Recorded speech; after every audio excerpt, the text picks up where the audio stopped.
All right, as we look at what it means to honor your parents, obviously obedience and honor are two different things. We understand um, that you can honor somebody in a totally different way than you obey them, and you can obey somebody without honor at all. You can do exactly what they say with the wrong attitude. You can do exactly what they say and show disdain for them, and actually almost dishonor them in the process. So these are two completely different things, and we can see there in our lesson that it says, "What does it mean to honor?" Um, it means to fix value. Honoring one's parents is declaring value about them, revering. Um, I think this is one thing that is harder for us to understand because of the Western culture that we live in. The Middle Eastern culture was a lot different, and I believe we can probably equate it more with a Far Eastern culture than we can a Western culture, because the Western culture is based on on right and wrong, standards of right and wrong. And I'm not suggesting that there are no standards of right and wrong. Obviously, we know that there are biblical standards of right and wrong, and without those, you fall off into relativism. But our culture is based on a right and wrong ethic. So, if we do something correctly, that's good. If we do something incorrectly, that's bad. And so there are rewards and consequences for doing things that way. Well, in an Eastern culture context, it's based more on honor and shame. And so, whenever it says to honor your father and mother, uh, there were some definite connotations. I mean, to you can see in the lesson. Um, I think I read this there somewhere. Anyway, um,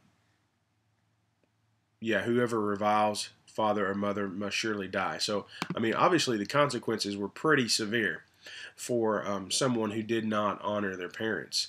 But honor, you can, as I've been reading on this, um, honor and shame are very powerful motivators for people because it's it's societal, it's familial. So, like it impacts a larger group than the individual. Right and wrong culture, disobedience impacts that one person. But in another culture, if you go out and you do something in a in public and it brings shame, it's not just shame on the individual; it's shame on the whole family. Um, and there are rules in those kind of societies, basically like um, one where who goes through the door first. Um, there are different ways that people are honored in a Muslim culture. How if they come in and they are offered 3 cups of coffee. One, I can't remember what the first one is. The second one is the cup of friendship. The third one is the cup of the sword, which means that they are willing to protect you. And all of these little differences, or all of these little different acts, are used in ways to honor people. And so, um, honoring somebody carries a great amount of weight. And I don't know if I'm making much sense here, but because I'm a little bit foggy, but uh, one thing that I heard on this whenever I was a teenager that always stuck with me was the fact that somebody got up. I don't know if I was at a camp or what, but they were they were talking about this passage and saying, "You have a responsibility to honor your parents whether they are there or not." And I don't know why, but that I don't know if I was if I was acting in a way I shouldn't or what at the time, but that hit me square between the eyes because I thought to myself, my actions have bearing on somebody else. To honor my parents means that I would, if they were present with me, would I be acting in such a way as I was at that point? So um, to bring to bring dishonor to yourself would brings dishonor to your family. To bring honor to yourself brings honor to your family. I think we inherently know that, but sometimes we're not conscious of it.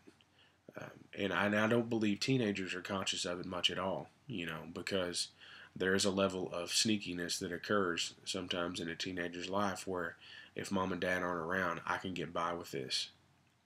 But if you lived in a culture in a society that was honor and shame based rather than right and wrong based, um, then there is much societal pressure that you do not do anything that would bring shame to your family. And so um, I'm not suggesting that we go to that kind of culture. All I'm doing is trying to get us to understand the weight of that commandment, because as we honor our father and mother, as we obey them in the Lord, in the same way we're to honor our father and mother, because this is preparation, and it is um, real life practical ways to then honor the Lord and train up children, or train up ourselves, and in instructing the children to honor the Lord. Whew, that was hard for me to get out right there. Sorry about that. But so anyway, long and short of it is, honor and shame cultures are different, and it carries a whole lot more weight than what we sometimes realize it does by just reading the text there. So try to get that point across to them, that honor and shame in a different society carry a lot more consequences, and a lot more um, value than sometimes we place on it. Okay, as we continue to look at this promise, the fact is that as parents, if we are training children up um, in the discipline and instruction of the Lord, they have an obligation to honor that, and as such, if they need to understand that there are consequences to actions. Like if you practice a lifestyle of honor, then that will translate into adulthood and honoring God. If you practice a lifestyle of dishonor, for those set in authority over you, then the consequence will be a lifestyle of dishonor for those in authority over you, and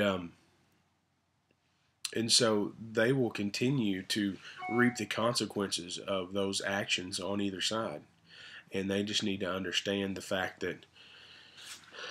that God has set down and promised that there will be blessing for honoring, but in the same way there will be um, consequences that they'll have to live with if they do not honor parents and in turn honor God.